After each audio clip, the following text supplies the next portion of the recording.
Hey, welcome. Cheers. Makes the magic. Cheers. I don't have anything to cheers you up, man. Right. So, Dylan is your local actor. I don't know anything about this, Dylan, other than we are sauna suit guys together. Right. Yeah, and I brought that back for you.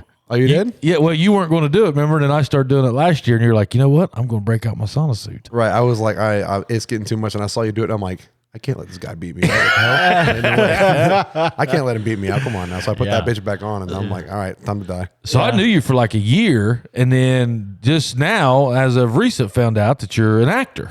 Yeah. So I started actually back in 2017 with like acting classes at Broadway to LA, and then in 2018 I had my first professional theatrical gig, like plays. Okay. And it's just been kind of snowballing downhill since. So I went from that. Now I've been in like feature films.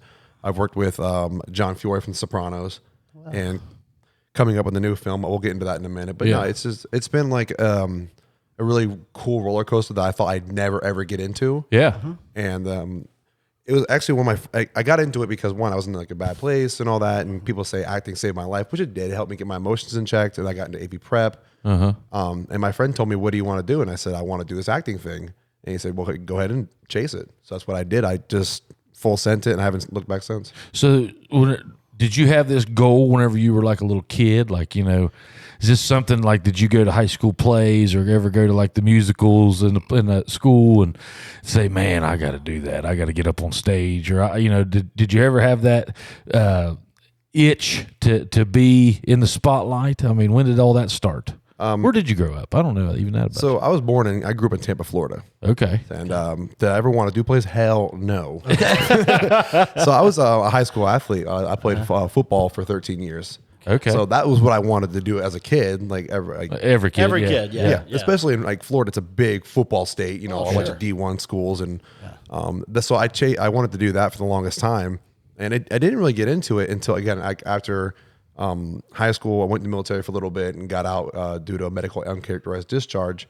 And God honest truth, I watched Kung Fu Panda, and I'm like, I love Jack Black, and I want to do that. And that's what inspired. It's not like this big, like, oh, I saw this shining light through. Not like an aha moment or anything. I saw a panda kicking shit, so I'm like, all right, I want to do that. Hey, this looks great. Yeah. Right. That's why I'm like, but it just looked fun. And then, but also, it helped me, again, like I said, control my emotions. So like, it helped me just as a more mature as a man. Okay. And it's like a really weird way of thinking about it, because like, as you grow up as a man, like, you go through these emotions like anger, depression, and all that. And with acting, that really did hone me in to where I can control everything. So in public, and boxing helped as well. I'm not angry all of a sudden. I can like control myself, and I can be more logical, more practical about things. So how did the acting? I know exactly what you're saying about the boxing, because I'm way more chill if I'm boxing a lot. But how does the acting? Does it just teach you how to like harness in your your feelings a little bit, maybe? So yeah, so like to act. Like, as actors, we have scenes where we have to cry, we have to be mad, we have to be happy, glad, whatever, all these emotions. And I want to burn the mic. But no, like when you have to be those emotions on camera, and then like it just like you feel it more, and you can like tell yourself before and after, like, oh, I controlled that emotion. So if I'm angry on camera, I know how to come out of it, like once what they call cut. So I know how what it feels to be angry, and I can pull myself out of it. And if I am angry, I know now what to do because I've practiced it. If that makes sense. Kind of have an on-off switch now. Pretty much, yeah. I can turn it on, turn it off. Okay. Huh. Give me an example of your off switch. How do you turn that off if you're mad? Like you leave out of here, somebody cuts you off going back home.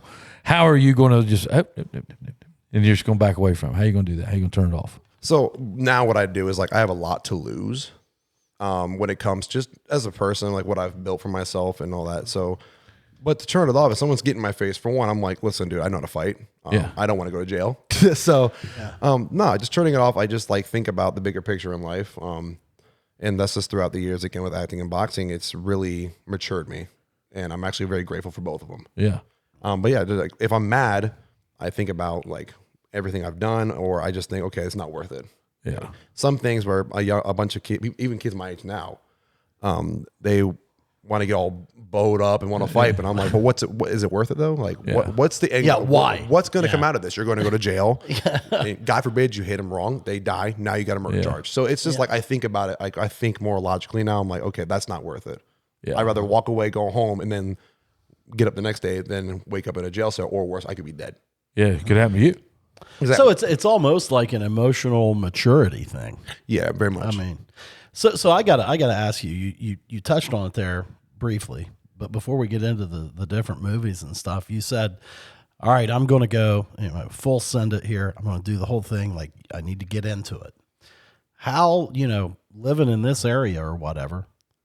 How do you do that, man? Like how do you get into acting? Yeah. So a lot of like independent films where a lot of actors do start, it's networking. Like there's a lot of things in Ohio. We have like film contests, like Winter Film, the Columbus 48, Fright Film. And a lot of it is you need to learn like the basics, get your skills down, and then go put yourself out there. Okay. And I tell every new actor this, I'm like, if you're starting off, once you got your training, submit for every film possible, get in as many films as possible, learn set etiquette and set like lingo. So once you get to a certain point where you're on bigger sets, you don't make a fool of yourself, you're a professional.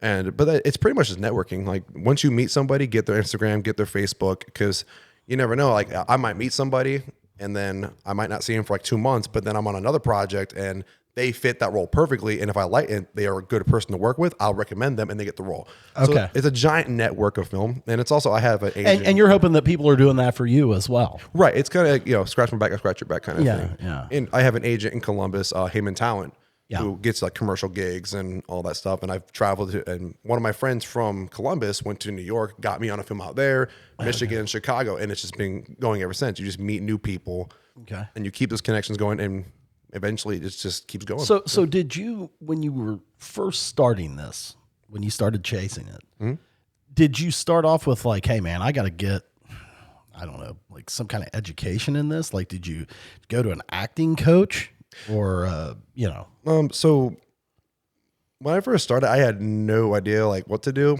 So I just Googled like acting schools because I didn't want to go to college. I didn't want to waste $50,000 and all that. So I did Google it. I found, again, Broadway to LA. The instructor's name is Chad Willett. He was in a movie, I forgot the name of it, but with Paul Walker. Oh, okay. So I'm like, he's got experience. He has been on set. So I went there and I took 4 classes, a demo reel class, which teaches you on, camera. What class? A demo reel. Demo reel. So for actors, a lot of our stuff is you have auditions, but you have a thing called a demo reel. Where you demo reel. Yeah, you take a lot of your work and you put it together and you send that to casting directors, and that's how they see your work before you even get in the audition room. Right. I took an audition workshop because you need to know how to do that. A level 2 acting class, and I took another demo reel class just to see it all come full circle, like where I started to where I finished. And that was the last class I took. But yeah, like going into it, I got the training I needed, but then I think the best training you can get is experience on set. Okay. Every director will teach you something different, and you can mold your craft that way. It's like if someone teach you how to throw a football, you might blow your arm a little more up higher. It's you take their craft and you critique it to where it works for you. Okay. Cool. Well, so like you say you just get in as many as you possibly can when you first start. I would say that, yeah. And how do you do that, or how do you stay active? Like, how do you continue to find roles? Does it ever dry up for a month or two? Or, I mean, so there is times where like when I first, 2019 was a huge year for me, at least. I think I booked 13 projects that year. Wow. But then obviously COVID hit. But even when we restarted, I only got 3 in 1 year. And I know some people who booked 6 and then 1 year booked nothing. So it's a lot of like hurry up and wait kind of like mentality where you might be working nonstop for 6 months and then 6 months you're just dead. Yeah. Well, and I mean, a movie probably takes a long time to make too, correct? Oh, yeah. I mean, yeah. You can film 3 or 4 weeks and it take a year to come out. Yeah. Yeah. So whenever you do that, like, and you go searching for these films, what are you looking for? Are you looking for money? Are you looking for the right role? Are you looking for the right group? Are you looking, I mean, like, how do you know where to go look for those film? I mean, do you get paid? So, first starting off, no. When you first start, it's kind of you pay your dues kind of thing because a lot of independent film is non-paid. Yeah. But when you first start off, a lot of people are in the same boat. Like they have not built that resume, that following, that like work ethics where people's like, I trust you on set. Well, and you got to get yourself on tape, probably. Right. to So show you. yeah. Now I get paid, but it's not about the money or I think you hit it. It's the group of people on the set because now where I'm at, I'm a little more picky, but I've done 35 films in the last 6 years. Right. So I'm a little more picky now because as an actor, I am my brand. And this might sound a little stingy, but you want to make sure, like if, for example, if Nike put out something and it's an Adidas logo says, just do it. That doesn't belong there. That doesn't make it look good. That's like, why did that happen? As an actor, if you put something out or something does come out where it might make your reel look a little weird or like it looks like you took a step back per se. Okay. So, but it's the equipment, but it's also the passion behind what these people you work with.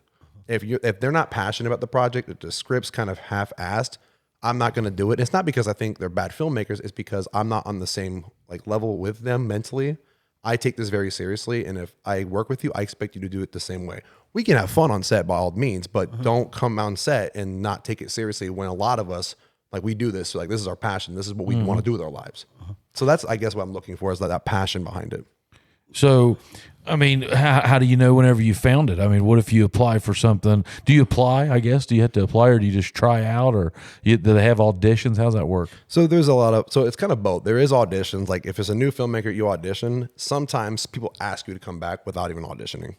If like, again, that camaraderie of I trust you, I've seen you work, I work with you.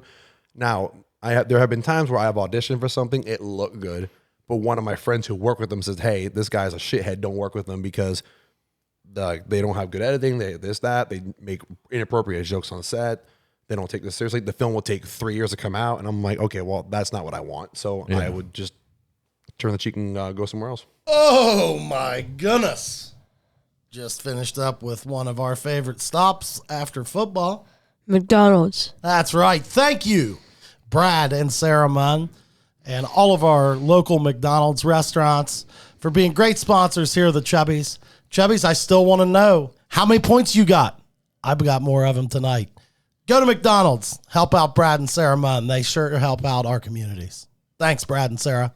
Very similar, like what I'm hearing you say is it's almost very compared to the music business. Very much, yeah. Because like, you don't want to spend all your times playing in the animal clubs if you are wanting to make it big. Right.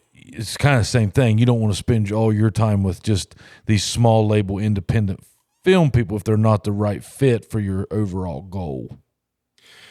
I mean, yeah, it's.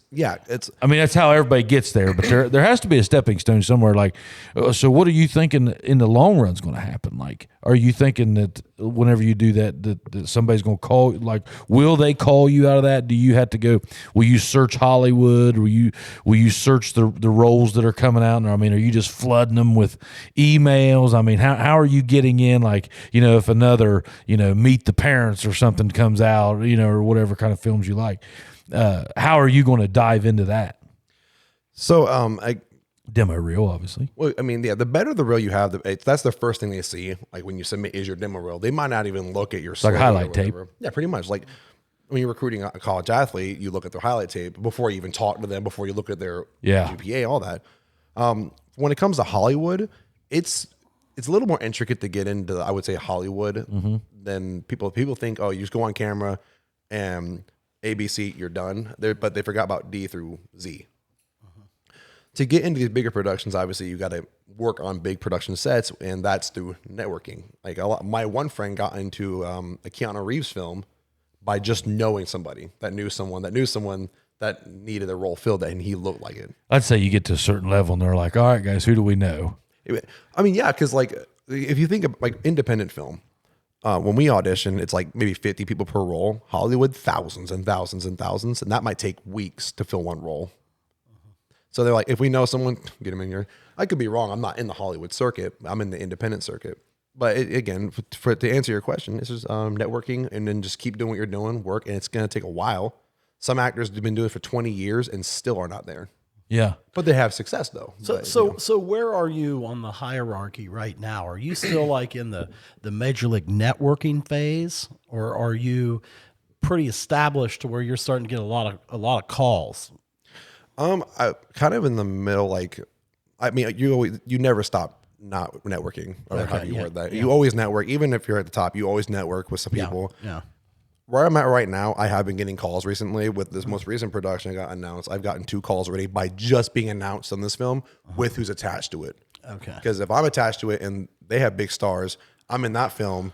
Now my name goes up and that brings their film up. It's kind of like, oh, this film's here, this person's here, it comes up right here, and they keep going up like that. Okay. Yeah. So I mean, it's kind of, I still audition. I get asked, I get calls. It's kind of in the middle. I'm not gonna say I'm like Jeffrey Dean Morgan or Jack Black fame. I'm not nowhere near the level of those guys. Yeah. But what my coach now told me, he's like, I'm an up and coming rising star, or up and coming rising actor. I don't like to use the term star myself; it's weird. But no, I mean, We'll fanboy you next time it's a job.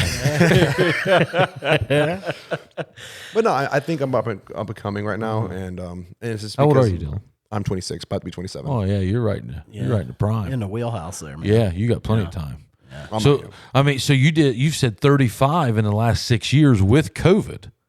Yeah, so during the COVID 2020, when COVID hit, like in March, we had a film filmed in Chillicothe called How I Got Here, and we filmed that during COVID. We weren't. I don't think we were supposed to, but we did anyway. But there was no rules and mandates yet because no one knew what was going on in the film world. Like, are we shutting down? Are we not?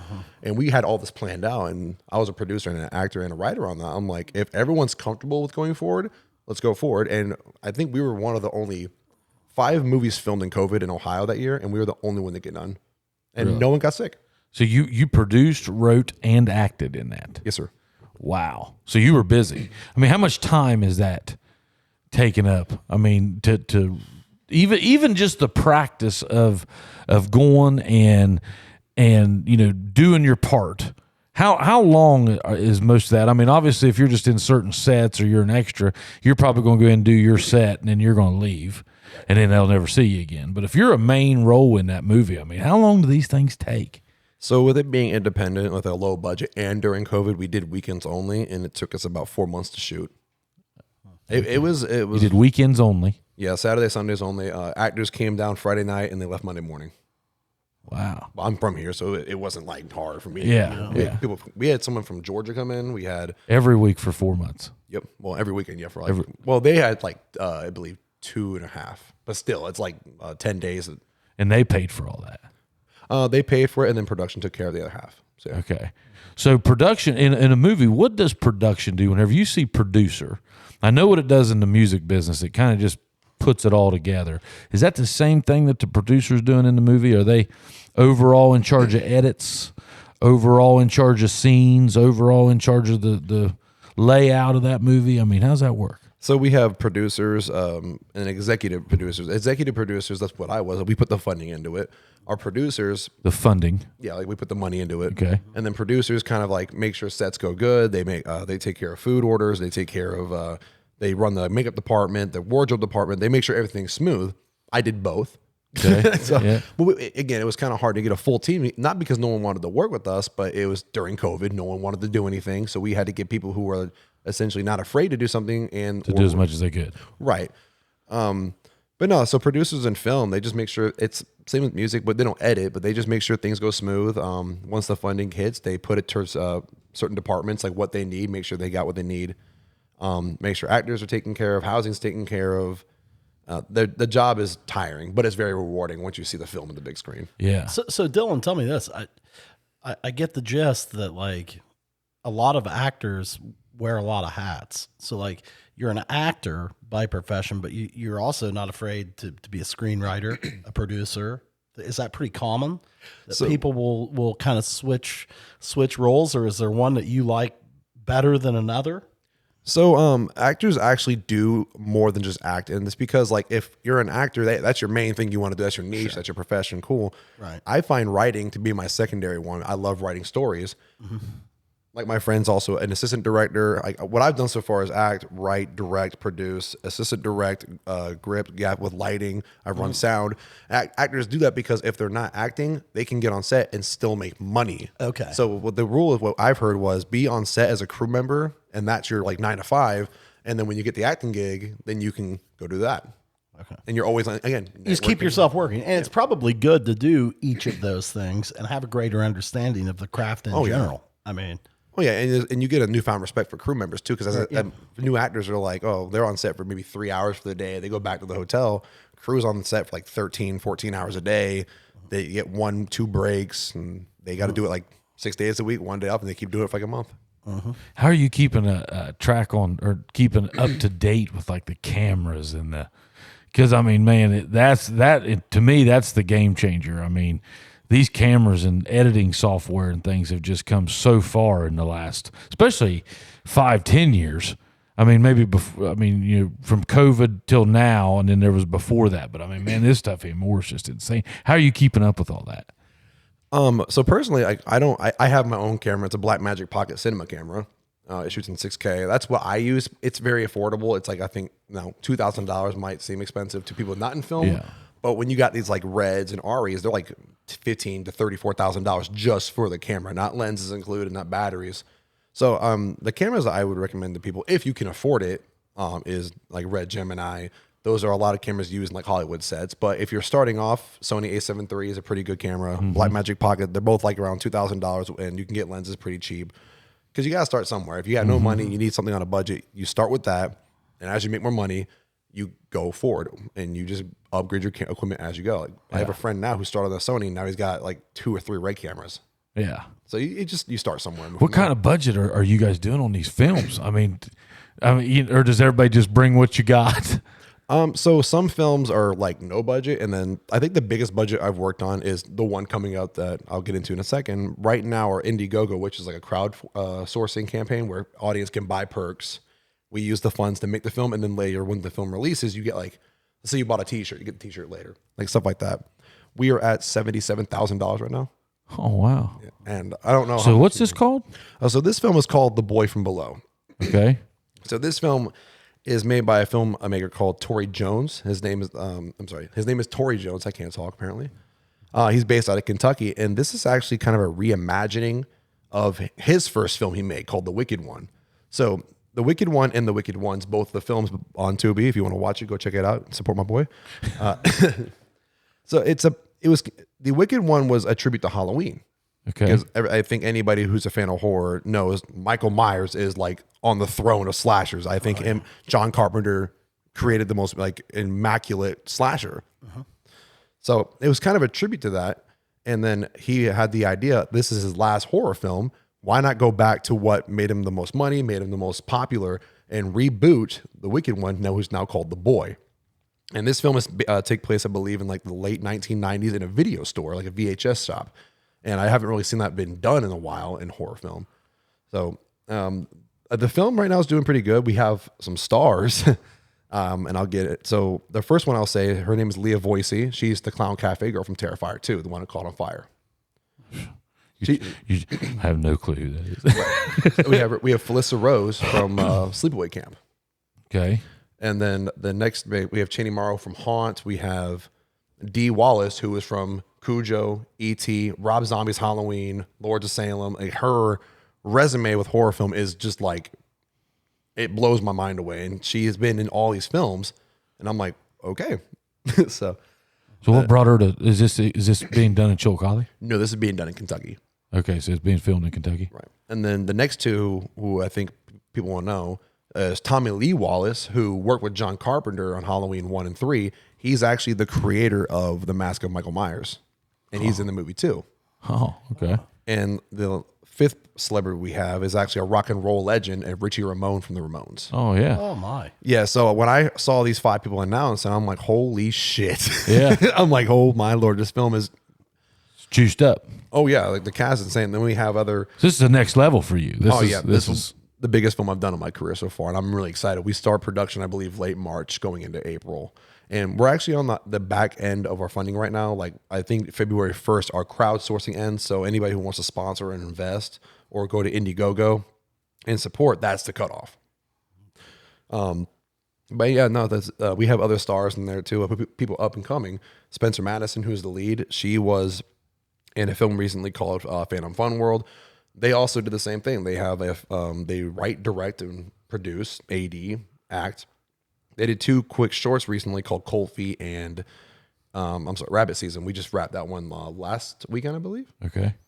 So Jack Norman, who played the original killer, is coming back to play the boy. I'm in it, and I'm not going to hype myself up. That's just, again, weird. I don't do that. But no, like this film, it was just like, I thought, not another indie horror film. It was just another film that I'm like, okay, it's going to be a bigger one that I've done before. But then once we, again, announced Dee, Leah, Tommy, Richie, and Cheney, I'm like, this film just upgraded like a lot. So, and that's... Well, and then that helps your brand. No, I mean, yeah, of course. To work with those folks. Now, what is your role in the film? So I'm actually playing a character named Big Dan.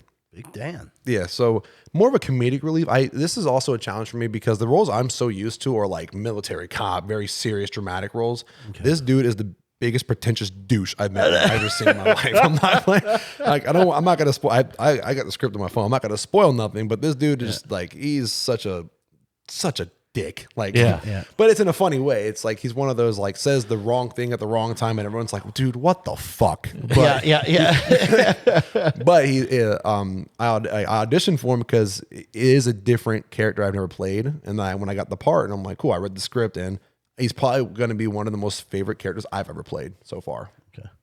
A lot of acting there. That's cool. Oh, yeah. A lot of, you have to act do you find yourself, like you say, like stereotypically, or maybe that's the wrong term. There's certain roles that you're very comfortable with, like cop, military stuff. Like, like do you find yourself like each year, you're kind of pushing your limits a little bit, like taking a character like this, maybe a new challenge? Oh yeah, definitely. As an actor, I mean, there are typecasts where, I mean, if you look at me, I look like a military cop guy. Right. That's what I look like. So I mean, I'm not upset by it because I mean, one pays bills. Yeah, too. it is what it is. Yeah. But when you get these roles and you get them, you audition, you snag them. Mm-hmm. I mean, every actor should be like, okay, I've never played this character before.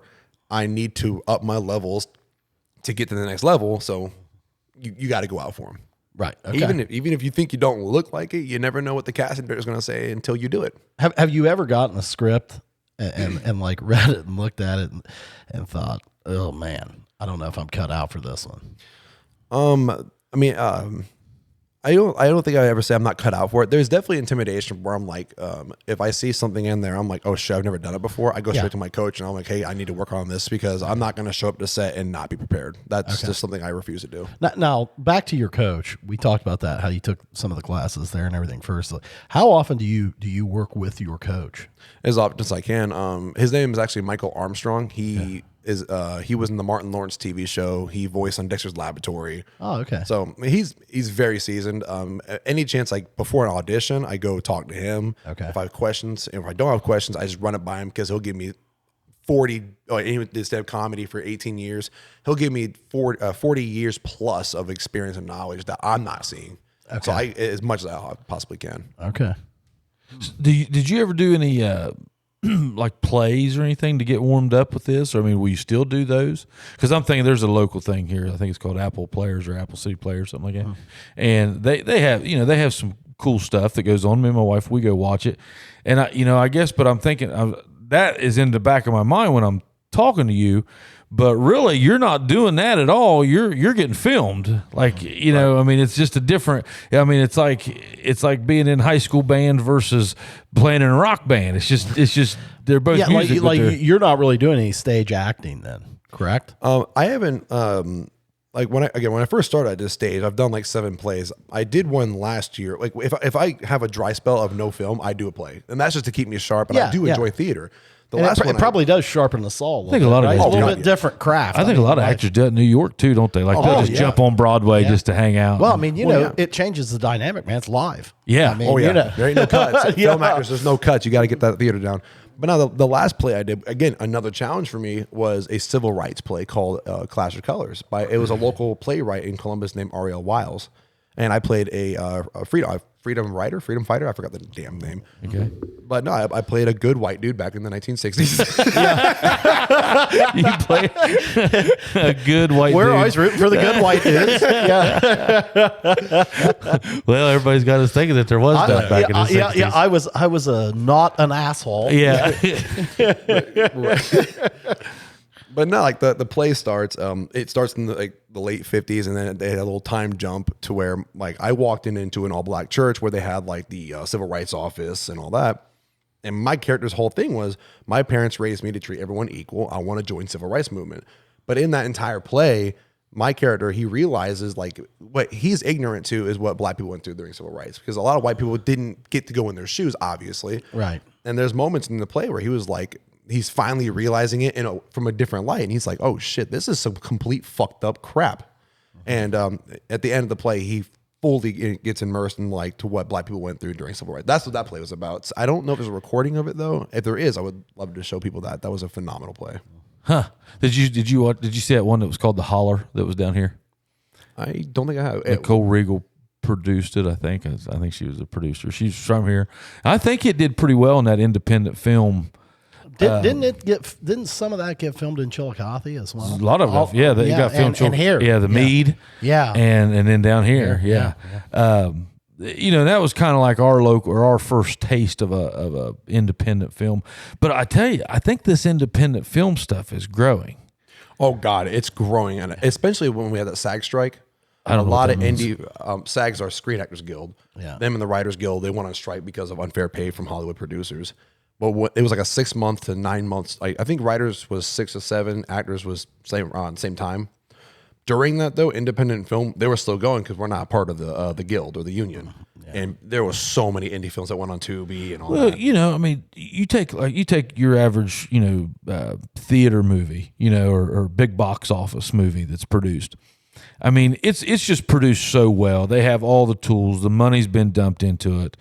And I going back to music, it's just what I know. Sorry, but in the music world, look at what that whole genre of and that's kind of the same thing, like indigo or indie music they call it. And everybody, whenever they hear indie music, they think that it's like red dots on your forehead and beating on bongo drums. And what that really is that's independent music. Sure. Right. And so you're seeing a lot of guys with these stripped down versions of these songs just on an acoustic. Well, it went like wildfire. Yeah, we had a show about that, man, with, talking about like this roots music, man, like, Americana, singer-songwriter. Yeah. And that's kind of what... And I think that's a great point. It's a good comparison. Yeah. Think of your own consumption, man. I mean, I love independent films, man. I can't say that I've given them a fair shake. It's not that I did watch The Holler. And I thought it was, I dug it. I had some things that I didn't like about it and things that I liked about it. But I love the whole setup, the production, and I know just even from this, that's a big deal. Oh yeah. Whenever you say it, you film for 4 months and it's 2 years to edit. I get it. Yeah. Everything just has to be perfect. No gaps, no glitches, no fumble of words. What take was it? Oh yeah. Well, and like I got to think with indie film, like you're bound to be, whether you want to be or not, you're bound to be budget conscious. Like it's got to be like, hey man, look, we can't sit here and do 200 takes of this scene. Yeah, not at all. We got to tighten it up and get it done. And Yeah, they give you timelines. They give you like tables of time. Oh, dude, our ADs are like, we have 3 hours, and if we don't get it done in 3 hours, I'm fucking cutting your neck. Like every fucking time. Like there was one set where like, hey, we were an hour and a half behind, and I'm like, oh shit, I'm doing my thing. And then she just yelled out at everyone. She said, all right, all you fuck off and get back on track. I'm like, oh, come to find out we were 30 minutes ahead of time. She's just a dick. Yeah. But no, that's 80s jobs. But no, I'm going to go back on the indie film thing. Because I've seen professional sets, and I haven't been on one like that yet. But I've seen professional indie. The only difference is like, depending on who you have, is the amount of personnel and crew.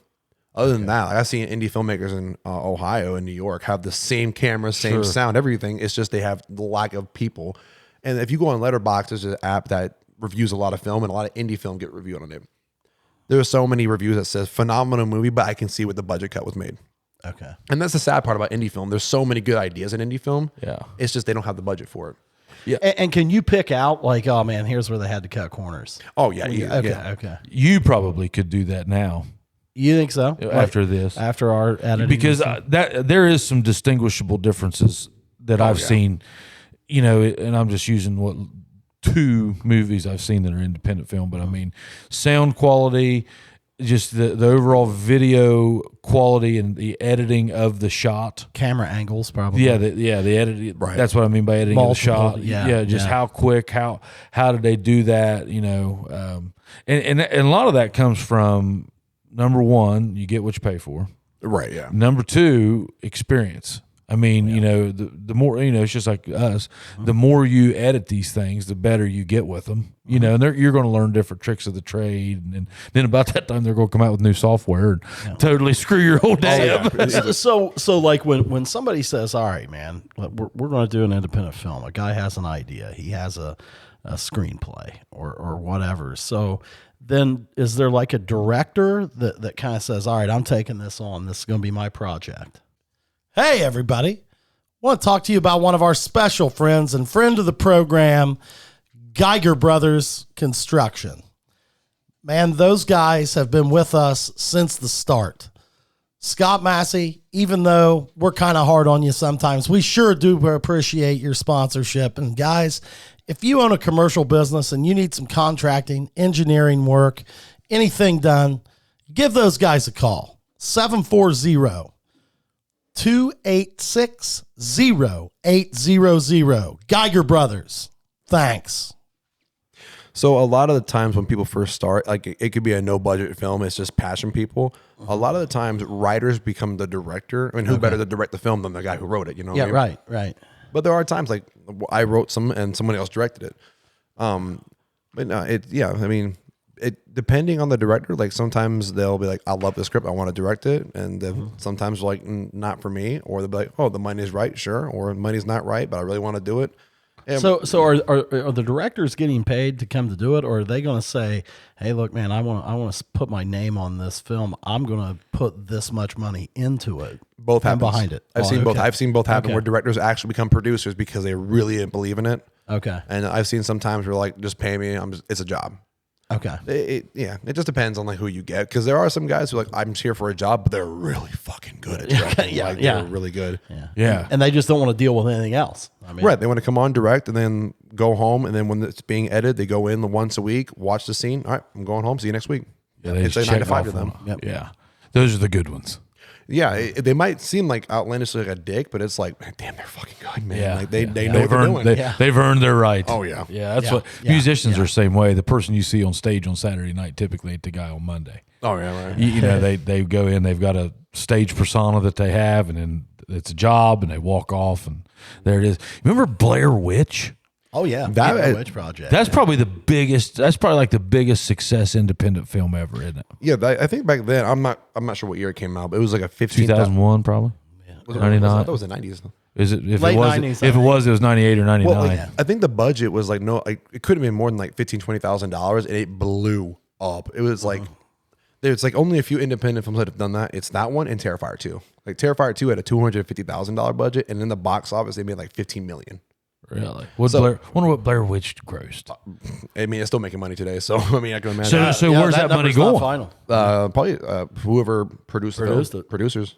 So the actors aren't getting royalties off that. I mean, that one maybe not, because I don't know if I forgot if any actors in that were big names at the time, because a lot of they're a times, bunch of college kids. right? So I mean, probably not. I mean, sometimes like big stars now, like Johnny Depp, Jack Black, they'll get a royalty percentage because that helps entice them into the film. They would get it, but if no one signed like a royalty contract, then they get nothing. And like in independent films, is there a situation where actors a lot of times get screwed in that? Sounds like it. Yeah. I mean, that's because you need it because you want to get discovered.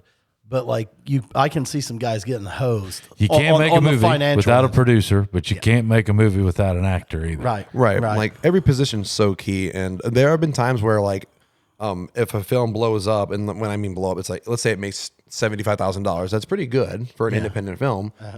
And since the actors didn't put any money into it, and since we're not many big names, I mean, I'm also a believer. Like the producer put $15,000 into it, they should make that back, and then go have a party at least. right, yeah. And I mean, some actors just don't sign it, and they don't realize it at the time. It's like, I mean, this is a film for my resume. It's gonna be fun, and then all of a sudden, money comes in, but you didn't sign a contract for royalty, and you're like, oh shit, man. I should have negotiated harder or something. So how are you trying to get your views then? I mean, we live in a world now of 30-second clips get you a view.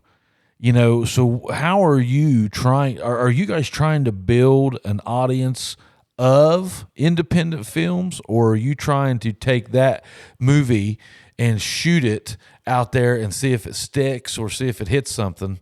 I mean, how is the marketing game played in that? So I'll use Boy From Below, for example. Like this film, from, again, director Torrey Jones, he's told me multiple times, he's like, I'm not just going to make this and throw it on streaming. He wants, with the distribution, I think what I heard, if I heard it correctly, he's looking for a theatrical release for a short time. Like, he wants to put it in theaters around the country. That's what I heard. If I can't say it, Torrey, sorry, don't fire me. So he wants to put it in theaters around the country. So so his play is he wants to push that movie. Right. I don't think he'll have a hard time because, again, with the names I've mentioned, like Dee Wallace, Tommy Lee Wallace, Leah Voisey, I'm drawing a blank. Felissa Rose, Cheney Morrow, Richie Ramone. I don't think he's going to have a hard time doing that because... But how big's that audience?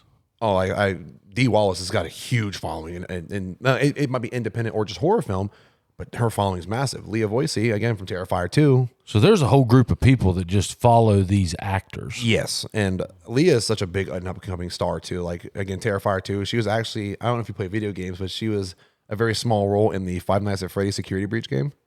I do play video games, but I never heard of that game. Right, it's that movie Five Nights at Freddy's that came out. Okay. There's a video game, it's like not about the movie, but she was a small role in that. And she's one of these people who does have a following, and she's growing fast. And when I love you, Leah. Hi. But now her, Dee, again, Richie Ramone, he's bringing in a whole different kind of audience. Yeah, he's bringing in the music lovers of that legendary rock and roll band. Felissa Rose from Sleepaway Camp, and then Janie Morrow. It's just there's a wide range of people from like slasher horror, paranormal horror, rock and roll music that's going to come watch this film because they're in it. But when they watch it, they're going to go, "This is a damn good movie. The script's phenomenal." So that could snowball is what you're hoping, because I mean, what it looks there. Before I had this conversation with you, I would have said that like independent films have their own following. Like the industry, it's like Airbnb. You know, everybody's like, well, who's renting your Airbnb? Well, listen, there's a whole group of people that just do Airbnbs. Okay, that's just what they do. And I think there's a whole group of people that just watch independent films. And that's the audience that I talked about earlier, that I think that is growing at a rapid pace. And I said, I think it compares very similar to music in that thing. So how are you promoting it though? That's the thing that, I mean, there's so much out there. I mean, so much. Well, one, social media is such a great gift when it comes to that. But also our producer, PJ Starks, he got us a lot on different magazine articles, other podcasts. We're pushing it out to different audiences of their audience and their audience. So a lot of interviews, a lot of social media posts. We share the Indiegogo religiously, like every day at this point, mainly because we're coming to the end now. We're trying to get as much funding, because without funding, you can't make the movie the way you want to make it. But no, the social media. Do you ever have to wait on funding, like to continue? It depends. The films I've been on so far, no. This one, we are very, very close to getting everything we need to make this film like the next big slasher film. And I want to actually touch on what you said about having a following. This killer, the Wicked One, or the boy now, at Horror Hound, which is a horror film, a horror convention, people cosplay as this killer. Really?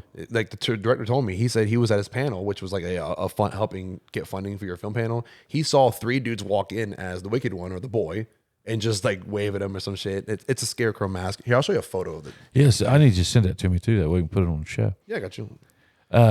It's just I didn't even know that this world existed.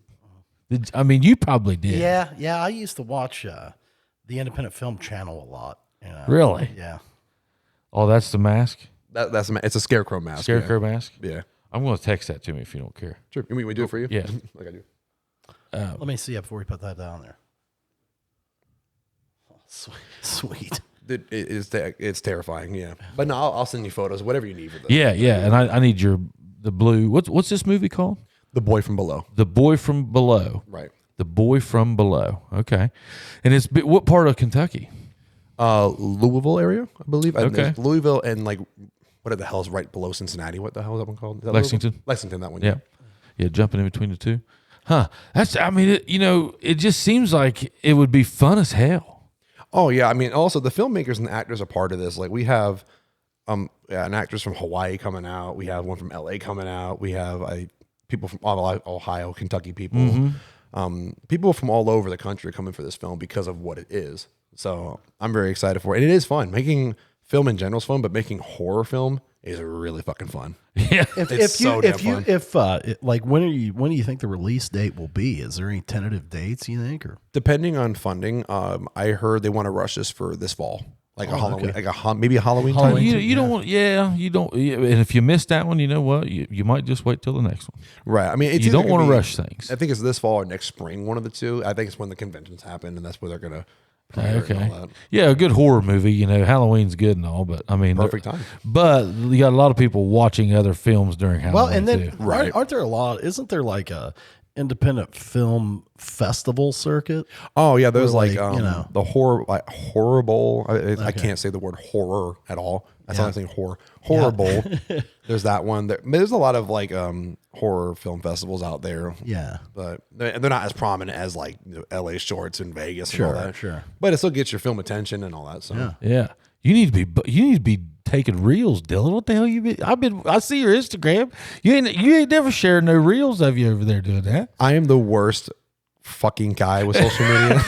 my PR, my acting friend, twin, editor, agent, manager, whatever, Spencer, they get on my ass all the time, like saying I need to post more, and I'm like, I will. I'm like, I will, but not today. Yeah, because I didn't. You did share. It must have been this the Boy from Below, right? Yeah, I post on my story a lot, but not like on my actual page. You just need to keep that active. I mean, that would help the entire industry because there's a lot of people that would come or just watch it because they'd start following you. Right, it'd be cool. I do need to get better with it. I'm like a almost 27-year-old with a 95-year-old brain from social media. Like, did you ever have any interest in any of that stuff? Like, you never did want to be on the stage or act or? No, I mean, I've always enjoyed consuming. Watch out! That sort of thing. But I've never, man. I could never in little, pageants and shit. When a little kid, I could never memorize shit. Really? Yeah, it's definitely a skill to learn. Oh yeah, man. Like I mean, people discount that, but like you'll 1,000 different songs, dude. I can barely get through about 10 of my Stedman songs that I sang 100 times when I was a little kid. I think you're either blessed with that gift or you're not. Like I am very fortunate. I can look at it once. Yeah. And do it. Well, that's what I mean. Like, and I think somebody that has been, a singer or somebody that's been an actor wants to sing, somebody that's a singer wants to act. I think that's a transition that can be made. Probably. You see a lot of that back and forth, don't you? Yeah. And Dwight Yoakam. Yeah. Well, yeah. John Prine. I mean, what did he act in? Oh God, he was in several independent films. Really? Yeah. Mother and Me. I didn't know any of those. Yeah. He had a bunch of, yeah. But the thing is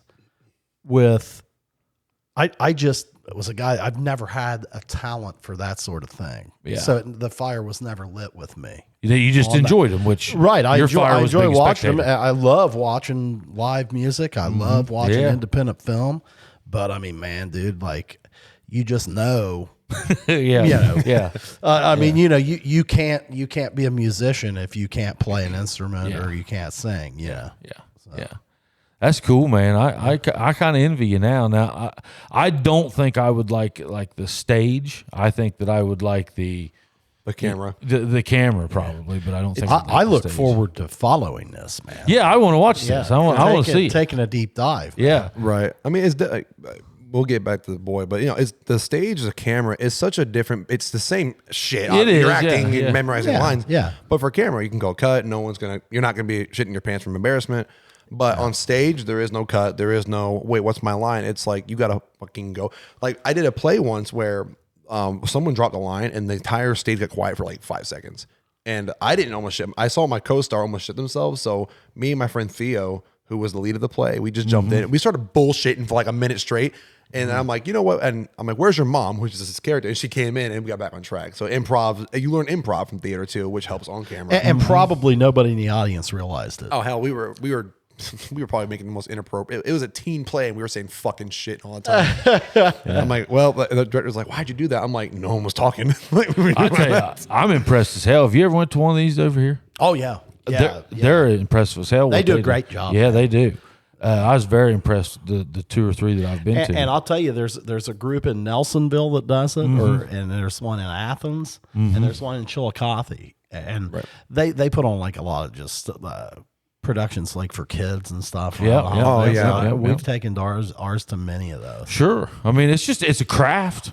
Oh yeah. I mean, it's no different than a music or a painter or, I mean, it's a good craft. I mean, it's entertaining. Now, I have to be bought into the actual hook. Like, no offense, I'm not a horror guy. No, I get that. Yeah. Yeah, and now I'll watch it because you're in it, but, so Appreciate that. Yeah. But to go seek out, and my wife hates them, and now I understand it's just like death metal. There's a whole group of people that love death metal music. Yeah. Oh yeah. And I'm not that guy either, I think that I have to, movies are just a lot like music. You have to you have to have that fan in order to gain your following, I guess, for styles of movies. Well, and the one thing I've learned here tonight, we're talking about the independent film industry and the filmmakers, and I find it so similar to some of the musicians we've had on here that go and try to write a song. And, man, you think it's great, but you don't know whether that's going to hit or not, man. Oh yeah. But you've just got to keep, That's and then one of these days is just going, Right. Yeah. It's definitely like one of those things where if you're writing, you will never know if your stuff will hit with people until after it's out. Right. And that's that's the shitty part, because it's like you put all the time, all and effort that time. into it. Yeah. And then if it doesn't hit, it doesn't hit. But you learn from that though. You're like, okay, what did not work? What did work? Yeah. And you're ahead of it though, Dylan. I mean, it's because whenever I was your age, I was playing a lot of music, and I was playing music in places that really, and I was grateful for all these places. I had a hell of a time. But at the end of the day, the guys like, we just had him on the show, Nick Donnelly. He did it, and he took it to the next level. And he went all in, and he moved to Nashville almost 20 years ago.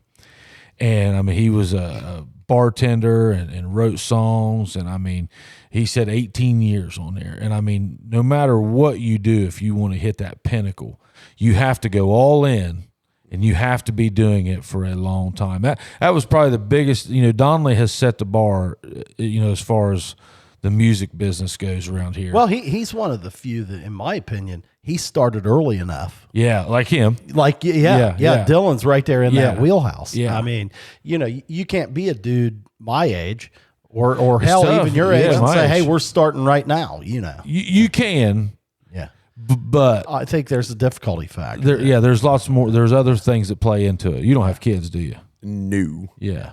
You married? Nope. Yeah. Yeah. Singles or Pringles. No. That was not me shooting. That was not me putting mine in the market. No, I was just saying. Yeah. Go. I mean, you have nothing holding you back. I mean, Right. Yeah. So I mean, and that man, you ought to go listen to that pod. He's been on a few times, but just always keep advancing. That would be or if you're trying to get to Hollywood. Now, if you like this stuff, are you trying to get to Hollywood? I'm just trying to have my to be where it's full time and have my bills paid, and then I can go on one vacation a year. But then other than that, I just want to work in the film industry. I love being an actor. I love writing movies. It's a great goal. As long as it's like it's paying my bills full time, where I can do it full time. I don't give a shit about making. Have you millions of measured dollars. it out? Can you? Can you make it? Can you make that happen? Anybody what you can do now? Anybody can. Oh, right now, maybe not. But anybody can make it happen one day. You just got to keep going. Like once you find your niche, you just got to chase it. Well, and to your point, man, you just stay active. You might have to be a grip on set on one on a movie bigger one or something. yeah. Stay active. But you're working that week. Yeah. You know. Right, you're working. You're making more money on that side than you probably on my day job. So You're almost getting the resume that you could start giving acting lessons. I've been offered to teach actually already. Yeah, I was gonna say there. I mean, between me and this cat, we know everybody around here, and I don't know anybody that's really done much serious acting. No, but I'm sure that there's a lot of people that would love to take it. It's just like a dance class or something, you know. Yeah, yeah. I mean, I feel like there's probably a void of somebody to help develop that kind of talent around here. Oh, and I hope I'm not insulting anybody here locally. I don't. Yeah. I don't mean to be. Yeah, we don't know. Yeah, but I mean, you know, that was what I was asking you before. Like, you know, if you're talking to a kid that lives in Jackson, Ohio, and he asks you, "Hey, Dylan, man, I want to be an actor," you know, what I believe I'm hearing from you is, "Hey, okay, Yeah, man, it don't matter where you live, man. Yeah. I mean, you know." yeah. Tie your shoes. Let's go, dude. Yeah. tie your shoes. Tie them up, man. Yeah. I like that. Tie your Lace shoes. them up, dude. That's good. Lace them up, man. We got some work to do. You know. Yeah. It's intriguing as hell. So, so did you come here from Florida, and then let's go back full circle to where you started, and you said you watched Kung Fu Panda. Oh yeah. And that's a Jack Black film. Yeah, it's where he voice act with Angelina Jolie, Seth Rogen. Where were you in life? How old? I was 20? No, I was 19, about to be 20 years old. Living in Ohio. Yeah. What are you doing at that time? Nothing. It's about to get a little deep here, but no, I was doing nothing. I was not. Again, fresh out of the military from a discharge. It was in a bad place. I was in a very depressed, mentally. Like I just didn't. You on drugs? No drugs. Yeah. Drinking though, yeah. Yeah.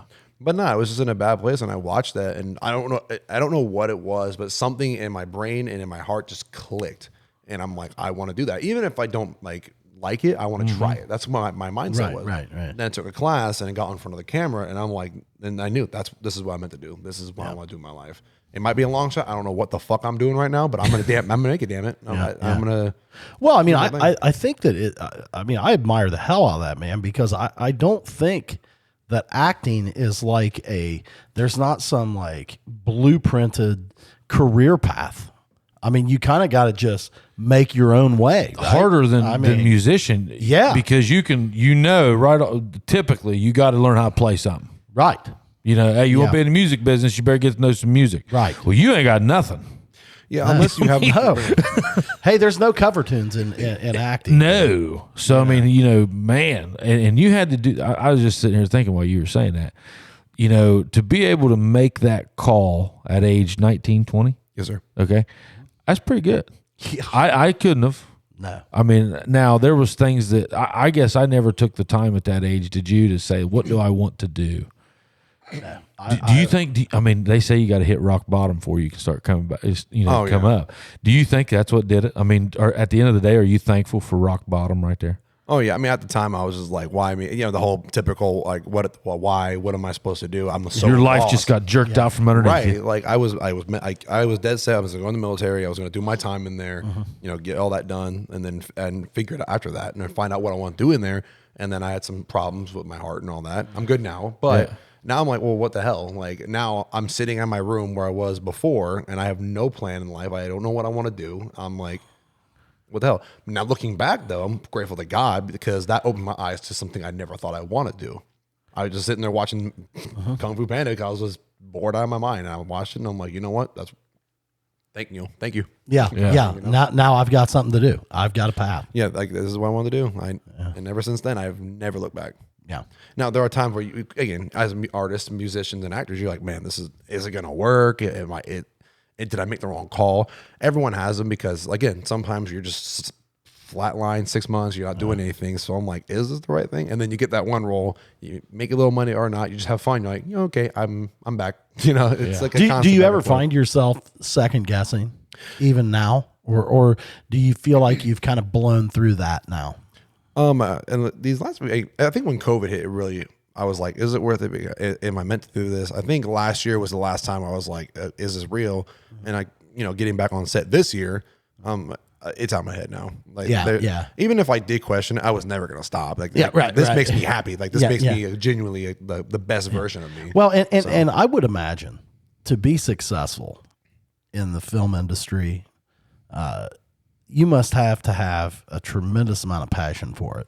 Oh God, yeah. That brings you through those times where you're like, oh man, I don't know, do I keep doing this? Because ultimately you probably have to just keep pounding, man. Right. Yeah. I mean, and this is just life in general. If you're not passionate about what you want to do, then why are you doing it? exactly. Like I think you guys heard of this saying. My grandpa and my dad told me this. If you're doing what you love to do, you're not really working a day in your life. Right. And I've stood by that. And there are hard days. Obviously, it's like, shit, I want to go home. Yeah. But 99 of the other, whatever 100 days you're doing, it's a beautiful job. Sure. The only thing you got to watch on that is sometimes that'll backfire on you too. Oh yeah. You might love something until you do it every day. Oh yeah. I mean, I love cookies. Chubbies, hey, we all know this guy. All the folks over at AP Prep, we cannot thank you enough. Look those guys up at apprep.info. We get asked all the time, hey, what happens? How do you get over there? Hey, that's how you do it. You get on apprep.info, you look them up, you set a time for your kid's assessment. They schedule a time, you bring your kid over there, boom, it's done. They get you right in the schedule. And hey, for all you adults, you just show up on Monday, Wednesday, or Thursday night at 5:30, and they got their boxing classes. It's $10, or you can join by the month. So look them up at apprep.info. I don't know if I want to eat them every day. Yeah. I do. Yeah. I ain't gonna lie. I do eat cookies every day. Do I? Maybe not, but I want or to. ice cream. I love ice cream, but I mean, you'd get sick of it after a while. Yeah. On anything. We talked about that on Smallies. Well, yeah, I mean, the thing is, but this is the other thing that I'm envious about when I and this is simply a man that has no idea, but when I look at folks that are actors, comedians, musicians, like, I mean, I look at that like, man, that shit is exciting. Oh, yeah. I mean, and it changes constantly.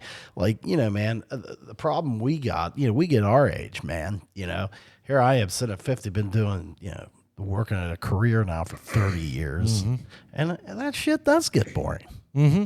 I mean, I like what I do well enough, I guess. But I mean, my God, I'm not skipping around the block every morning, Yeah. But like, I just feel like, what I'm doing, what people do for, I mean, you know what, man, I enjoy doing this, Yeah. Right. Yeah. and I'm glad I have this outlet. But if we did it every day, I always, I've commended Rogan because, and we've talked about it. I mean, now, Dylan, this is not one of those times. And honestly, we haven't had one of those since we left that building. Yeah. But there was a time, and I don't know if it was when we were doing them so much, but it was getting kind of hard to do pods. It was. It was getting. It was like trying to find a guest. Well, not only that, but just we were sit down and okay, what do you have to tell us? Yeah, and it was. But I can say we haven't had one of those since we moved. No, we haven't. Mm-mm. Well, and we kind of went back to a once a week. And there again. If you did it 7 days in a row, maybe you'd be like, oh, God. It's like a genuine burnout from everything, though. If you do something, even if you love it, you're like, I'm getting a little burnt out now. I'm getting fatigued. It just happened to me. Well, that's why Joe Rogan is amazing when you think about it, man. I don't want to make this about Rogan, but I mean, dude, you're talking about a guy that's doing at least a 2-hour podcast every day, 3 days a week. Yeah, he's at 3. That's what he's usually Tuesday, Wednesday, and Thursday are his release days. Yeah. So now. Even he had to bring it down some because at one time, think about that. He's done what, almost 3,000. Yeah, something like that. Yeah, and they're and most of them are like 3 hours. Yeah. I mean, depends on the guest. If I can talk to Mike Tyson for 3 hours, I'd 100% do it. Oh yeah. Oh man, yeah. Those probably are my two favorites. And I love Mike Tyson. And I just give him a lot of credit. Now, I mean, I consume him like. I go in phases with him. Like now I'm in one of those phases where I normally if he's got a comedian on, I don't listen to it. You're right. I don't either. Unless it's like Shane Gillis. I like Shane Gillis. He's funny. There's some guys that he vibes with that are okay. Yeah. But like I kind of like I like these weirdo conspiracists and all this stuff like that he brings on there. Have you guys UFOs and all that? Like I could listen to that shit for hours. I love the West guys. Yes. Did you get not to jump real quick, but Squirrel. Have you guys seen this Cat Williams Best that's on there? Oh my fucking gosh! I yeah. mean, that is hilarious. He's called them all out. Yeah, he called out. Oh my gosh! He called out Rogan. He called Rogan. He called them the Kevin, Brogans. Kevin Hart. He called out Chris Rock, I think, and all them. Yeah, he got them all. Not Dave Chappelle though. He didn't do Dave Did not call out Chappelle, Dave, I Stayed think that's away from smart. him. Yeah, Yeah. you don't go out for Dave Chappelle. yeah. but he got them all. And it's been a big old. Now most of them are just going to squash it up to he had him a few too many drinks. Oh yeah, easily. He got drunk on Shannon Sharp's podcast. Yeah. And just went off. Just That's who it roasted- was. That's the show. Yeah. Just roasted everybody. Yeah, what's that podcast called? You'd like it. Oh God. You like I know. Shannon Sharp. I love I've heard Shannon about Sharp. it before, and I have not listened. Hey, to it. they were talking. I mean, he's done really well. He's been in business. This podcast has been in business less than 10 months, and he's almost I think he's already at 1 million followers. Which, man, it takes a long time. That's why, I'm sitting there thinking about going back to Hugh Dillon. I mean, the following is the hard thing to get. I mean, especially now you're doing it right by bouncing all over the place, but now the internet's a powerful thing, so I mean, it's just a matter of pumping it out there is what's proven, I guess. I mean, is it, Dylan, are we at a spot right now? I got to imagine that we are, where like you compare now to say 10 years ago, 15 years ago. Is there just a lot more independent films being released and coming to market, like because more people have it figured out? The technology maybe has become a little easier or something. Like, is there a more competition now or more, Oh yeah, hey, the competition. I think in indie film, I'm not going to say it's bigger than Hollywood because everyone wants to do Hollywood. But an indie film, it's not the actor part; it's the getting the films out. Right. That part is probably the most competitive shit since I've been in high school football. Yeah. My filmmaker friend told me the other day, he's like, everyone's making films every single day. No one's special. We're all from the same cloth. We're all trying to do the same thing.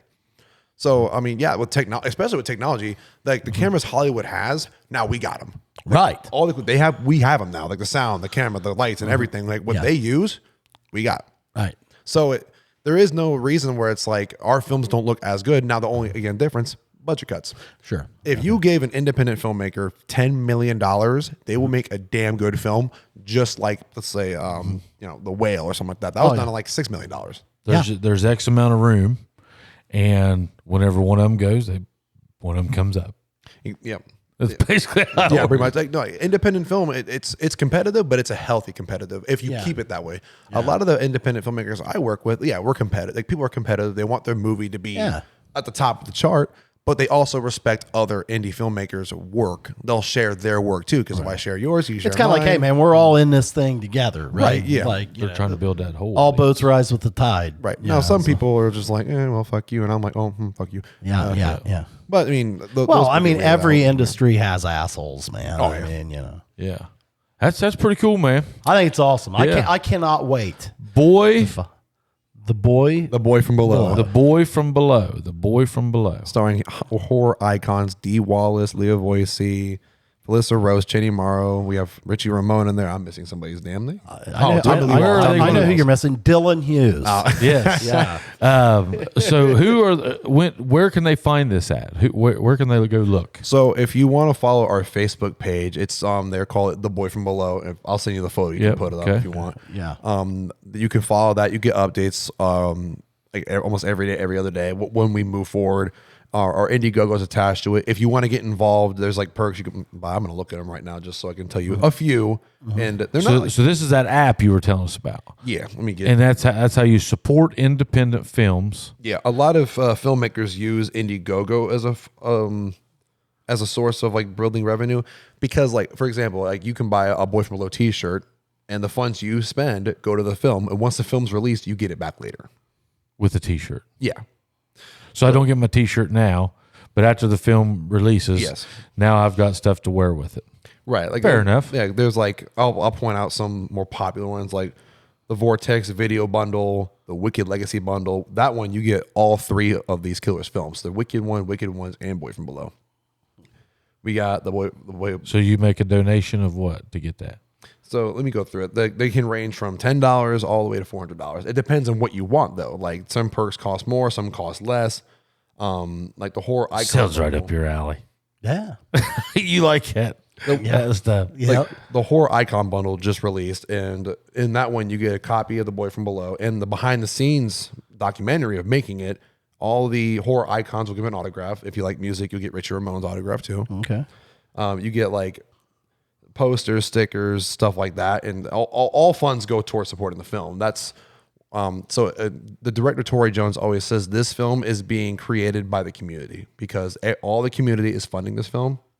So in a way, it's like if you buy a perk, you are a part So of it. it's 100% crowdsourced then. Right. I mean, we might have private investors. Okay. I don't know anything about that part. That's the okay. producer's job. Yeah. But I'll push to Indiegogo because actors also have a following and all that kind of stuff.